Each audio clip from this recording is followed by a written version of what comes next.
My name is पवन तिवारी और आप सभी का स्वागत है मेरे यूट्यूब चैनल मैथ्स बाय पवन तिवारी में। तो देखिए आज हम लोग CHSL की जो सीरीज़ हमारी चल रही है उसमें सेट 12 करेंगे। ठीक है, 11 सेट हम लोग ऑलरेडी कर चुके हैं। उसके अलावा हम लोग 25 एक्सपेक्टेड क्वेश्चन के 3 सेट कर चुके हैं, टेस्ट 1, टेस्ट 2, टेस्ट 3। ठीक है, उसके अलावा भी बहुत अच्छे अच्छे वीडियोज़ पड़े हुए मेरे चैनल पर, तो आप लोग प्लेलिस्ट में जाकर उनको देख सकते हैं। ठीक है, स्टार्ट करते हैं पहला क्वेश्चन से। पहला क्वेश्चन देखिए क्या कह रहा है। जो लोग नए हैं चैनल पर ज़रूर करें चैनल को सब्सक्राइब, क्योंकि आप अगर प्लेलिस्ट में जाकर देखेंगे तो आपको समझ में आएगा कि जिस हिसाब से मैंने मेहनत करी उस हिसाब से अभी सब्सक्राइबर्स नहीं है अपने। तो आप लोगों को ज़रूर सब्सक्राइब करना चाहिए, बाकी अपने फ्रेंड्स को भी शेयर करना चाहिए वीडियो को। ठीक है, स्टार्ट करते हैं पहले क्वेश्चन से। पहला क्वेश्चन देखिए क्या कह रहा है कि राहुल ने 40,000 रुपये 20% प्रति वर्ष की दर से निवेश किए। इसका मतलब है कि 20% उसकी एनुअल रेट ऑफ इंटरेस्ट है। ठीक है, पूरे साल का इंटरेस्ट है। अब क्या कह रहे हैं कि ब्याज को पहले 6 महीने के लिए त्रैमासिक, इसका मतलब है कि पहले 6 महीने में दो एक तरीके से टाइम ड्यूरेशन बनेंगे। ठीक है, और उसमें त्रैमासिक की बात करिए मतलब 3 महीने की बात करिए। इसका मतलब है कि रेट ऑफ इंटरेस्ट कितना होगा भाई, 20% तो 12 महीने का है ना। इसका मतलब 3 महीने मतलब साल में 3 महीने कितने बार होते हैं, 4 बार होते हैं। इसका मतलब इसमें 4 का डिवाइड कर दोगे तो 3 महीने के लिए जो आपका रेट ऑफ इंटरेस्ट होगा वो होगा 5%। और 2 बार क्योंकि 6 महीने का कर रहा है तो 5%। अगर आप इसको ट्री मेथड से लगाओगे तो किस तरीके से निकलेगा, 40,000 में 5% का मल्टीप्लाई कर दो, 500 500 5 चौको 20, 2,000 रुपये आपको मिलेगा पहले 3 महीने में। ठीक है, दूसरे 3 महीने की जब हम बात करेंगे तो फिर से 5% रेट ऑफ इंटरेस्ट होगा, फिर 2,000 रुपये मिल जाएगा। लेकिन आपको पता है कि CI में क्या सीन होता है, CI में जो पहले ब्याज मिलता है उस पर भी ब्याज मिलता है। तो 2,000 रुपये फिर 5% कितना हो जाएगा, 5 दूनी 10। ठीक है, 100 रुपये और मिल जाएगा। ठीक है, कितना समझ में आया। अब कह रहा है कि अगले 6 महीने के लिए अर्धवार्षिक और अगले साल मतलब 2 साल की बात करी है उसने। तो 6 महीने तो हो गए आपके, इतना ब्याज आपको मिल गया 6 महीने में। उसके बाद अगले 6 महीने के लिए अर्धवार्षिक। अब 20% जो था वो पूरे साल का था, तो 6 महीने के लिए कितना हो जाएगी रेट ऑफ इंटरेस्ट, 10%। ठीक है, अभी आप समझ रहे हो ये 6 मंथ का हुआ है अभी। अब अगले 6 मंथ का ये वाली लाइन बनेगी। ठीक है, और ये जो लाइन बनेगी ये 1 ईयर के लिए बनेगी, तभी तो 2 ईयर कंप्लीट होंगे। तो 6 महीने के लिए मैंने बोल दिया कि रेट ऑफ इंटरेस्ट कितना है, 10% है। 10 का पहले तो 40,000 मल्टीप्लाई करो, सीधे सीधे आपको 4,000 रुपये मिल जाएगा। उसके बाद इस पे ये जो ऊपर है इस पे भी आपको क्या मिलेगा, ब्याज मिलेगा। कितना आपको दिख रहा है ये 4100 रुपये।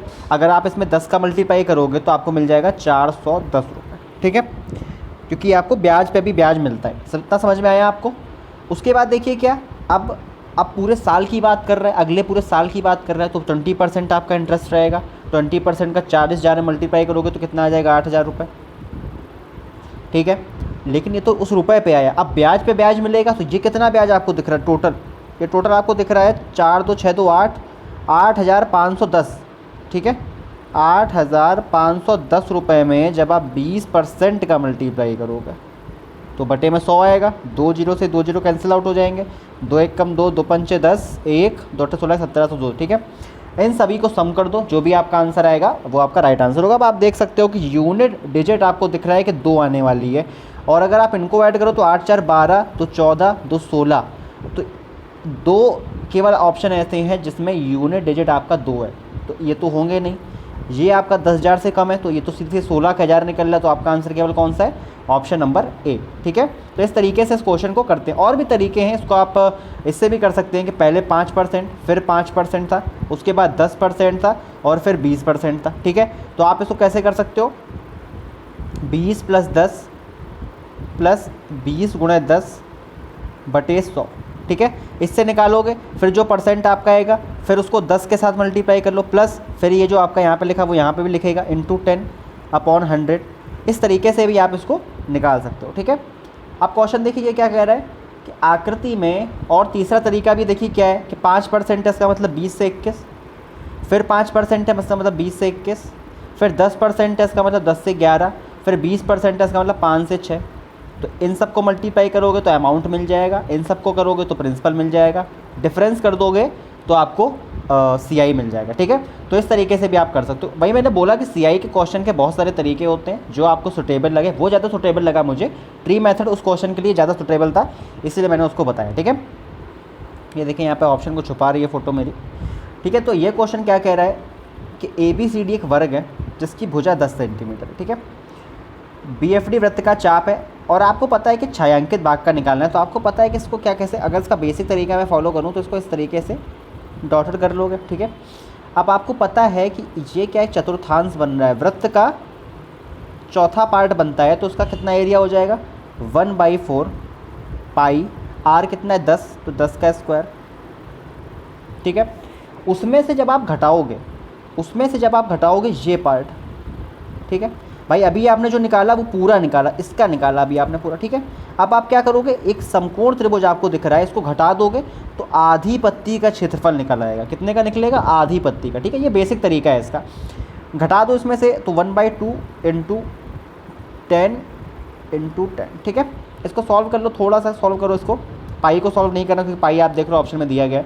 तो ये मुझे दिख रहा है 25 पाई, भाई 100 में से 4 का भाग दोगे तो 25 पाई हो जाएगा, माइनस का ये 50 आ जाएगा। और आपको पता है कि ये आपका आधी पत्ती का क्षेत्रफल आया। आपसे पूरी का पूछा है तो 2 का मल्टीप्लाई मार दो तो आपका आ जाएगा 50 पाई माइनस का 100। तो ये काफ़ी सिंपल क्वेश्चन था। ऑप्शन नंबर सी इस क्वेश्चन का राइट आंसर है, ठीक है। नेक्स्ट क्वेश्चन देखिए, काफ़ी अच्छा क्वेश्चन है। क्वेश्चन क्या कह रहा है देखिए कि जब अलीशा 50 किलोमीटर प्रति घंटे की रफ्तार से कार से जाती है तो वह अपने कार्यालय 5 मिनट देरी से पहुंचती है, ठीक है। लेकिन जब वह अपनी मोटरसाइकिल से जाती है तो वह 3 मिनट पहले पहुंचती है। कार्यालय कितना दूर है, 25 किलोमीटर। तो मैं कह सकता हूँ कि 25 किलोमीटर की डिस्टेंस जब वो 50 की स्पीड से जा रही है कार से, ठीक है, तो आप देख सकते हो यहाँ पे 30 मिनट आपको आता हुआ दिख रहा है। लेकिन जो ये 30 मिनट आ रहा है वो कह रही है कि 5 मिनट देरी से पहुँचती है। इसका मतलब है कि इसमें 5 मिनट लेट जो टाइम है वो इंक्लूड है। इसका मतलब जो रियल टाइम होगा, जो वास्तविक समय होगा वो 25 मिनट होगा, ठीक है। 5 मिनट घटा दोगे क्योंकि ये तो टाइम देरी वाला है ना। सही समय क्या है, 5 मिनट कम कर दो 25 मिनट। अब क्या कह रहा है कि जब वो मोटरसाइकिल से जाता है तो 3 मिनट पहले पहुंच जाता है। इसका मतलब ये है कि 25 मिनट तो रियल टाइम है, इससे भी 3 मिनट पहले पहुंच जाएगा। इसका मतलब है कि बाइक से वो 22 मिनट में पहुंच जाता है, ठीक है। समझ में आया इतना आपको। अब 25 किलोमीटर डिस्टेंस है, 22 मिनट में पहुंच जा रहा है। 22 मिनट को किस में चेंज करो, क्योंकि किलोमीटर है ऊपर तो घंटे में चेंज करोगे तो 60 जो है वो ऊपर पहुंच जाएगा, ठीक है। इसको फर्दर सॉल्व करोगे तो ये 11 आ जाएगा, ये 30 आ जाएगा। तो मैं कह सकता हूँ कि ये आ जाएगा 750/11।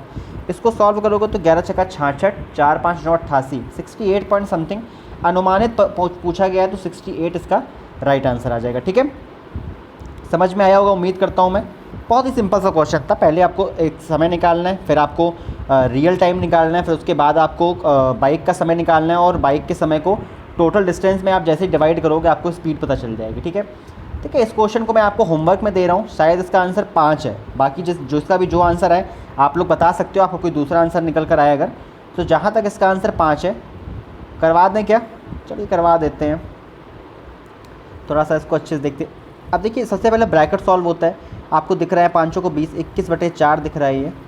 उसके बाद भाग लगा दो, ये 3 दूनी 6, 7/3 और इंटू 4, ठीक है। तो मैं कह सकता हूँ कि 21/4 गुणे करोगे, 3 ऊपर पहुँचेगा, 28 नीचे आ जाएगा, ठीक है। ये आ जाएगा 7 त्रिक 21, 7 चौको 28, 9/16। पहले ब्रैकेट को जब आपने सॉल्व किया, जब आपने इसको सॉल्व किया तो आ गया 9/16, ठीक है। तो 8/9 ऑफ पहले सॉल्व होगा क्योंकि ये ऑफ लगा हुआ है, तो 9/16 जैसे रखोगे आप, कट जाएगा, 1/2 आ जाएगा। कितना आ जाएगा? 1/2। इसका मतलब जब आपने इतने पार्ट को सॉल्व किया तब आया 1/2, ठीक है। अब भाग लगा दो, अब इस ब्रैकेट को सॉल्व करो।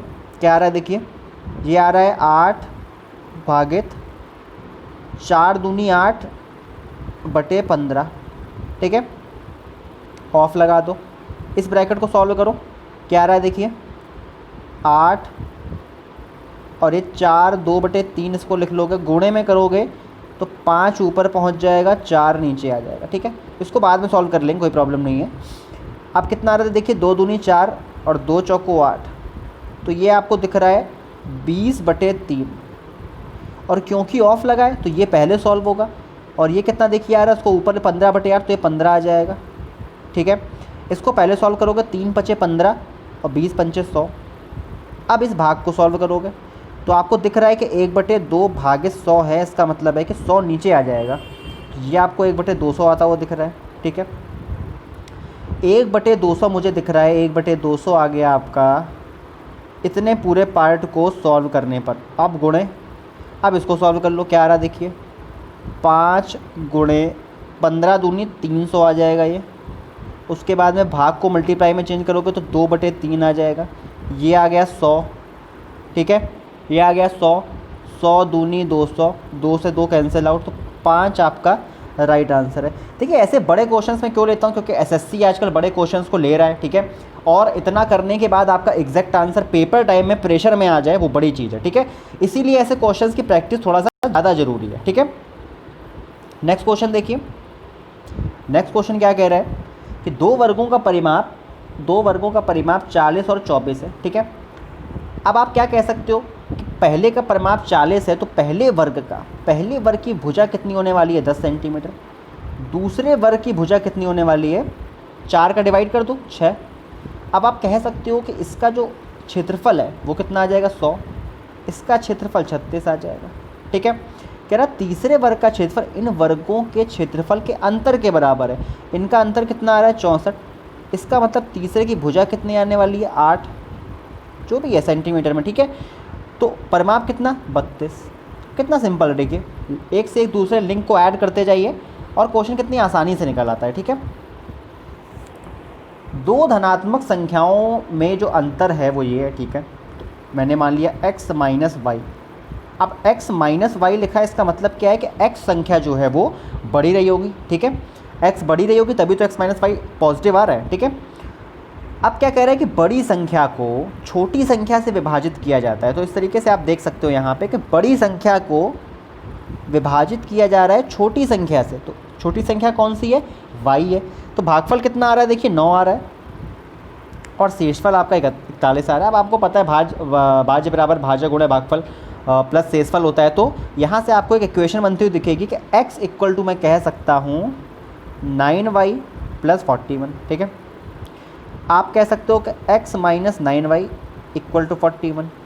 एक इक्वेशन ये है, दूसरी इक्वेशन ये है। आप सॉल्व भी कर सकते हो उसको, बट मैं कर देता हूँ क्योंकि 10 ही क्वेश्चन हम लोग करते हैं तो कम्प्लीटली मैं आपको करवा दूंगा, ठीक है। इतना ज़्यादा काम चोरी नहीं करेंगे अपन। अब देखिए पहले इक्वेशन में से दूसरे इक्वेशन को घटा दो अगर, ठीक है, तो आपको दिख रहा है कि आपको मिल जाएगा 8y, यहाँ पे आपको मिल जाएगा 1960, ठीक है, क्योंकि x कैंसिल आउट हो जाएगा। माइनस का 9y प्लस का 9y बन जाएगा, 8y बचेगा और 41 घटाओगे 2001 से तो 1960 बचेगा। यहाँ इसको सॉल्व करोगे तो 8 दूनी 16, 3 8 चौक 32, 8 5 40, 245 आपको मिल जाएगा, ठीक है। यहाँ पे रख दो जाके तो x की वैल्यू कितनी मिल जाएगी, 2001 में 245 जोड़ दोगे तो x की वैल्यू कितनी आ जाएगी, 2246, ठीक है। क्या कह रहे हैं कि बड़ी संख्या के अंकों का योगफल, तो कितना आ रहा है देखिए 2 2 4 4 8 6 14, ठीक है। तो 14 इस क्वेश्चन का राइट आंसर है, ठीक है। सिंपल क्वेश्चन था ये। क्वेश्चन देखिए अच्छा क्वेश्चन है ये, इसको ट्राई करिए एक बार खुद से,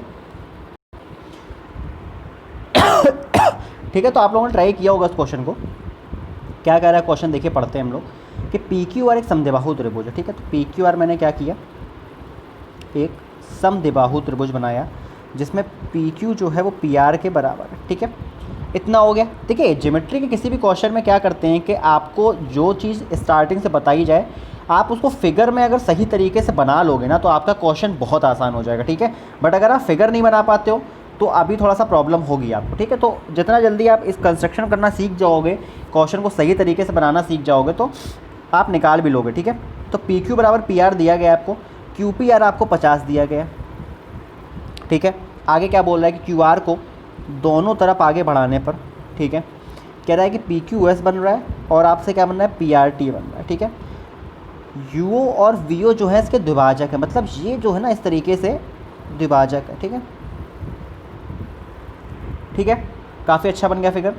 अब क्या कह रहा है कि ये यू ओ, मतलब एक तरीके से अगर ये यू पॉइंट है तो ये ओ होगा, यहाँ पे अगर ये वी पॉइंट है तो ये वी होगा, मतलब एक तरीके से द्विभाजक है ये, ठीक है। मतलब क्या कहने का कि ये जो एंगल है ना ये इस एंगल के बराबर, ठीक है। अब आपको पता है और ये एंगल इसके बराबर होगा। अब ये 50 था, इसका मतलब है कि ये दोनों एंगल जो है आपस में बराबर है, ये एंगल और ये एंगल, क्यों, क्योंकि ये क्या समद्विबाहु त्रिभुज है। इसका मतलब ये कितना होगा 65 और ये भी कितना होगा 65, ठीक है। इतना समझ में आया आपको, दोनों 65 65 होंगे। अब देखिए क्या है कि ये जो एंगल बचा पूरा ये 115 बचा, 115। आपको पता है कि 115 का अगर आप आधा करते हो तो ये जो एंगल इतना ये है ये 57.5 आ जाएगा, 57.5 डिग्री। और ये जो पूरा एंगल है ये 180 होगा तो ये भी 57.5 डिग्री आ जाएगा, ठीक है। इसी प्रकार ये भी 57.5 डिग्री आ जाएगा। अब दोनों 57.5 दोनों का ऐड करने पे कितना है 115, क्योंकि उसी को तो आधा करके ये लाए थे तो 115। तो ये एंगल कितना आ जाएगा 65। समझ में आया इतना आपको। अब जैसे ये 65 आया आपसे पूछा क्या गया QOR, तो QOR तो आपने निकाल दिया 65 डिग्री। आगे भी दिया गया है प्लस VRT, तो VRT अभी आपने 57.5 ये निकाला और दोनों आपस में बराबर है तो 57.5 इसमें ऐड कर दो, यही आपसे पूछा गया है। तो बहुत ही बेसिक से जाएंगे तब भी आप इस क्वेश्चन को कर लेंगे, कोई प्रॉब्लम नहीं होगी आपको। 0.5 7 5 12 1 6 5 11 1 12 122.5 इस क्वेश्चन का राइट आंसर है, ठीक है। अच्छा क्वेश्चन था ये, अच्छा क्वेश्चन था प्री लेवल लाइक। ये भी क्वेश्चन देखिए अच्छा है, इवन ये मेंस लेवल लाइक भी क्वेश्चन है, ठीक है। मेंस लेवल इस क्वेश्चन का काफ़ी अच्छा क्वेश्चन है ये। इंग्लिश में मैं इसको ट्रांसलेट कर दूंगा, ठीक है। इतना का टफ क्वेश्चन नहीं है कि एक सिलेंडर आपको दिया गया है, अमित के पास एक खिलौना है जो सिलेंडर के शेप का है, ठीक है। आपने बना लिया बढ़िया सा, उसने इसे 30 सेंटीमीटर ऊंचाई के एक लंबवृत्तीय शंकु के अंदर, कोन के अंदर आपने एक कोन के अंदर आपने इसको रख लिया है, ठीक है। थोड़ा सा अच्छा फिगर बना देते हैं।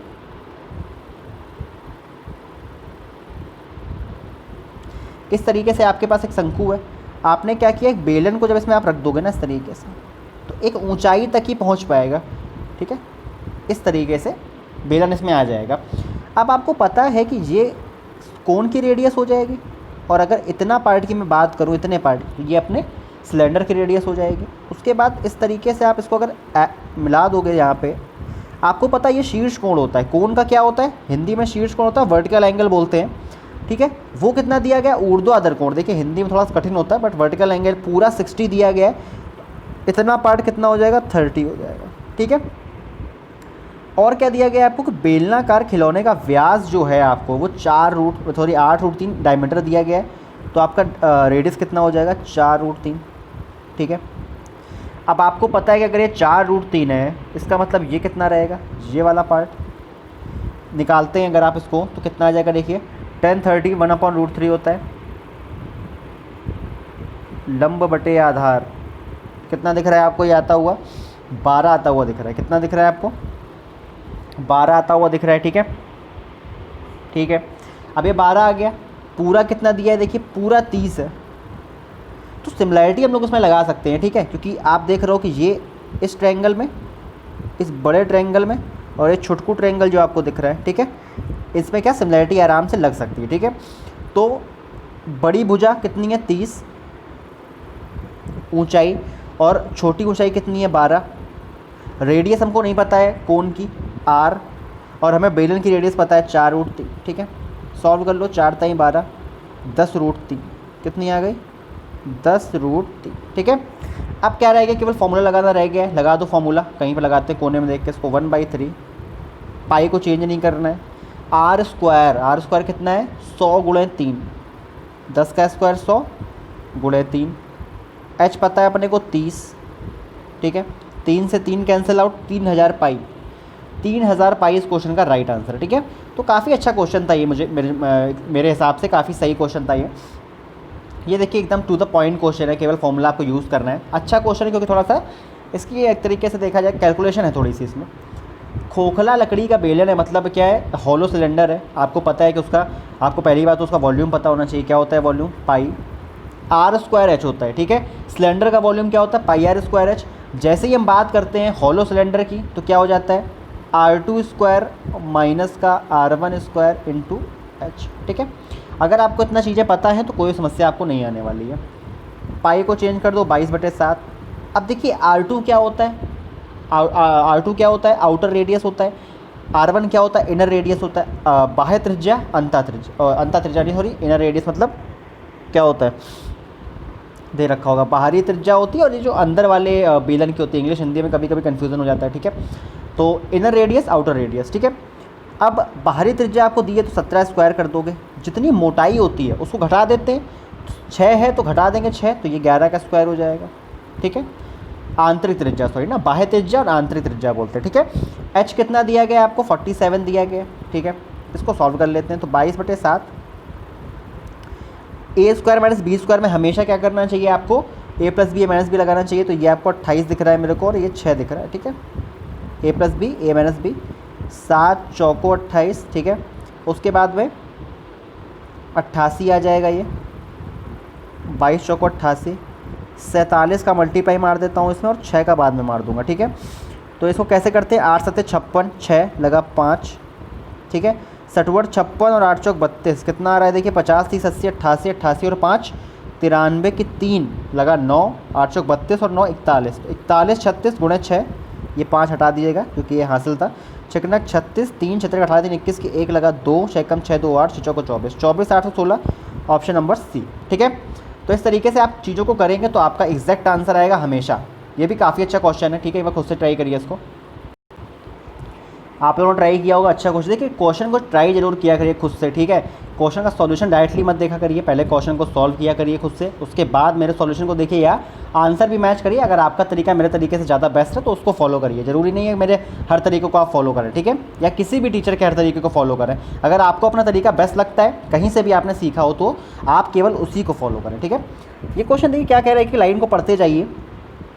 अब जब भी धारा का और नाव का सवाल आता है तो आप पहले से उसको कुछ भी लेट कर सकते हैं। कुछ लोग वी और यू लेट कर लेते हैं, ठीक है। मैं एक्स और वाई लेट कर लेता हूँ। तो एक्स और वाई, तो वाई जो है हमारा धारा की चाल है, एक्स हमारे नाव की चाल है, ठीक है। अब क्या कह रहा है कि एक नाव पानी में 50 सेकंड में एक निश्चित गति के साथ एक निश्चित दूरी को तय करती है। इसका मतलब है कि यहाँ पर नाव केवल अपनी चाल से तय कर रही है, उसने धारा के साथ या धारा के विपरीत नहीं बोला है। इसीलिए आप यहाँ पर x प्लस वाई या x माइनस वाई का बिल्कुल यूज़ नहीं करेंगे, केवल नाव की बात करिए तो इसका मतलब केवल x की बात करेंगे, ठीक है। मैं मान लेता हूँ कोई दूरी d है, डिस्टेंस, x ने अपनी चाल से उसको तय किया, ठीक है। और सबसे लास्ट में देखिए, थोड़ा सा पहले क्वेश्चन के लास्ट में जाते हैं। कह रहा है कि धारा की गति नाव की गति का, तो धारा की गति y है, नाव की गति का 50/3, मतलब ये अगर आप उसको सॉल्व करेंगे तो 1/6 आएगा। परसेंट को 1/100 करेंगे, 50 दूनी 100 1/6। इसका मतलब ये कह सकते हैं कि y/x जो आ रहा है वो 1/6 है, ठीक है।